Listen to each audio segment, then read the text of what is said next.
আসসালামু আলাইকুম welcome to VMI universe. আমরা এখানে একটা নতুন ধরনের ম্যাথমেটিক্সের সমস্যা দেখব। ত্রিভুজ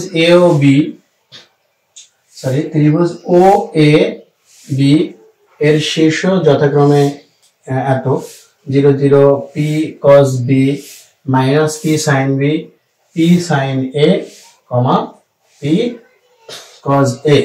দেখাও যে a সমান b হলে ত্রিভুজ ত্রিভুজ ও এ বি এর ক্ষেত্রফল বৃহত্তম হবে। আর সেই বৃহত্তম মানটি কত এটা আমাদের চাওয়া হয়েছে। তো এখানে আমাদের সব দেয়াই আছে। আমরা এখানে বলে একটু তুলে নিয়ে শুরু করব।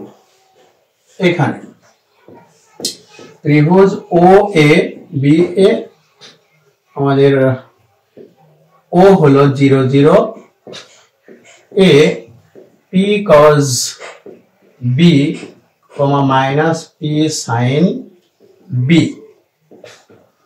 ও b হলো p sin a p cos a। এই হলো আমাদের বিন্দুগুলো দেয়া আছে। তো আমাদেরকে বলছে যে a ও b সমান হইলে এই ত্রিভুজের ক্ষেত্রফল বৃহত্তম হবে। এরপরে আমাদের বৃহত্তম মানটা নির্ণয় করতে হবে। তো আমরা প্রথমে ক্ষেত্রফল নির্ণয় করি। অতএব ত্রিভুজ ও এ বি এর ক্ষেত্রফল সমান half 0 0 p cos b minus p sin b p cos a এটা হচ্ছে p sin a আমাদের p sin a আর এটা হচ্ছে p cos a 0 0। এই হচ্ছে আমাদের মোটামুটি। আমরা এখান থেকে একটু ক্ষেত্রফল অ্যানালাইসিস দেওয়ার চেষ্টা করি। প্রথমে আমাদের 0 চলে আসছে, তারপরে হচ্ছে p cos a cos b আমি একটু সাজিয়ে লিখে ফেললাম একবারে প্লাস 0 এই দিক থেকে মাইনাস 0 প্লাস এটা p নয়, হয়তো p স্কয়ার হবে, p স্কয়ার। তাহলে এটা p স্কয়ার, এটা আমরা গুণ করছি sin a sin b এই হচ্ছে আমাদের। আর আরেকটা হচ্ছে মাইনাস 0। তাহলে ফাইনালি আমাদের হয়ে যাচ্ছে হাফ p স্কয়ার, আমরা একটু কমন নিয়ে নিয়েছি, cos a cos b plus sin a sin b। আচ্ছা, তো এই একটা পজিশনে আমাদের অঙ্কটা আসছে। এখন আমরা তো ত্রিকোণমিতি এখনো শুরু করি নাই। যারা তোমরা ত্রিকোণমিতি করে ফেলছো তারা হয়তো বুঝবে এই cos a cos b plus sin a sin b এটা হচ্ছে cos of a minus b সূত্র। যারা তোমরা অলরেডি ত্রিকোণমিতি 7.b তে হয়তো এই সূত্রগুলো আছে, আমাদের ওই যে সপ্তম চ্যাপ্টার 7.b তে এই সূত্রটা আছে। তো যারা করছো তারা হয়তো বুঝেই যাবে, যারা করো নাই তারা আপাতত এই সূত্রটাকে একটু মনে রাখো যে হাফ p স্কয়ার, এটা আমাদের cos a cos b plus sin a sin b এটা হচ্ছে cos of a minus b এর সূত্র। এটা হচ্ছে cos of a minus b এর সূত্র। ওকে, আচ্ছা, তো আমরা এখান থেকে এখন মডুলাস তুলে দিলেও আমাদের আর কোনো সমস্যা হচ্ছে না। এটা হচ্ছে p square cos of a minus b। আচ্ছা, এখন আমরা আমাদের ক্ষেত্রফলটা নির্ণয় করছি। এখন অ্যানালাইসিসের দিকে আসবো। বলছে যে দেখাও a সমান b হইলে এই ত্রিভুজের ক্ষেত্রফল বৃহত্তম হবে। অর্থাৎ এই ত্রিভুজের ক্ষেত্রফল বৃহত্তম হওয়ার জন্য a এবং b সমান হওয়া প্রয়োজন। এটা আমরা একটু অ্যানালাইসিস নিব। আচ্ছা, এখন আমরা দেখি এই হাফ p এগুলো সাধারণত কনস্ট্যান্ট ভ্যালু অর্থাৎ ধ্রুবমান। অর্থাৎ হাফ এবং p যেহেতু ধ্রুবমান, সো এই অংশটার মান half of p square cos of a minus b এই অংশটার মান এই হাফ পি স্কয়ার এর পরিবর্তন করার কোন রকম কি সুযোগ নাই, যেহেতু তারা কনস্ট্যান্ট ভ্যালু। তাহলে এখানে আমাদের পরিবর্তনশীল ভ্যালুটা হচ্ছে কজ ফাংশন।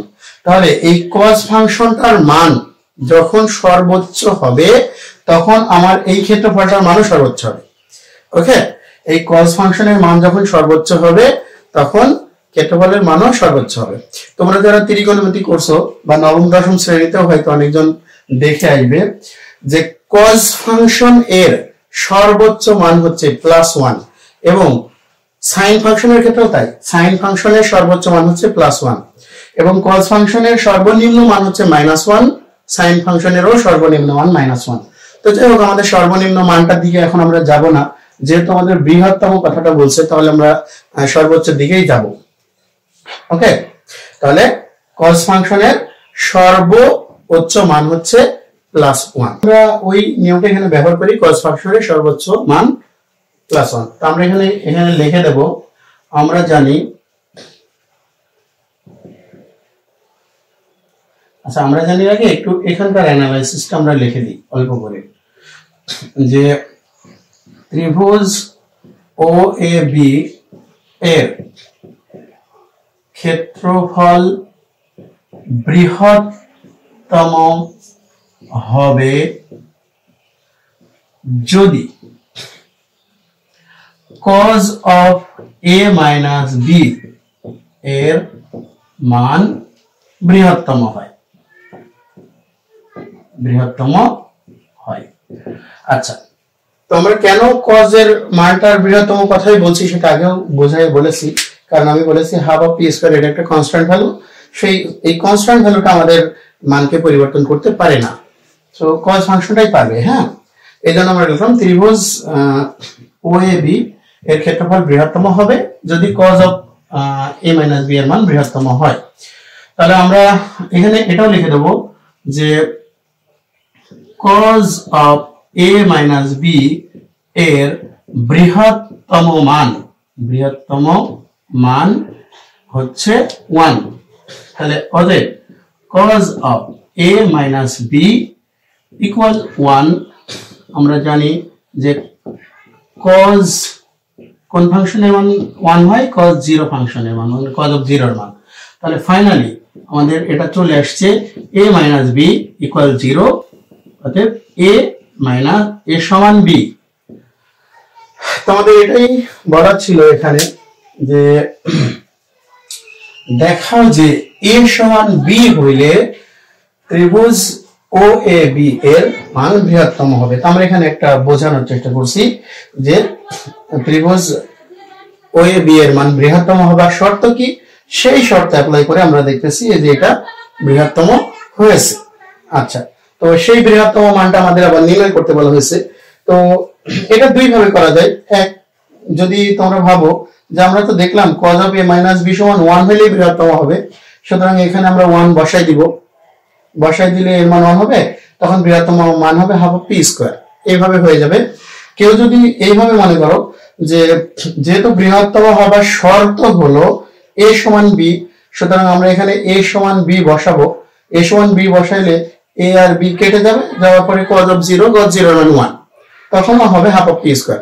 সো তোমরা যেভাবে সে অ্যানালাইসিসটা দিতে পারো, আমি একবারে cos of A minus B এর মান 1 ধরে নিয়ে অ্যানালাইসিসটা দিচ্ছি। তাহলে অতএব ত্রিভুজ OAB এর ক্ষেত্রফলের বৃহত্তম মান, যেটা এটা ক্ষেত্রফল, হ্যাঁ, ক্ষেত্রফলের বৃহত্তম মান সমান half of P square into 1। মানে এই 1টা কোথা থেকে আসছে, এখান থেকে। তাহলে অতএব হাফ অফ পি স্কয়ার, এটাই হচ্ছে বৃহত্তম মান। ওকে, তো এই ছিল আমাদের মোটামুটি অ্যানালাইসিস।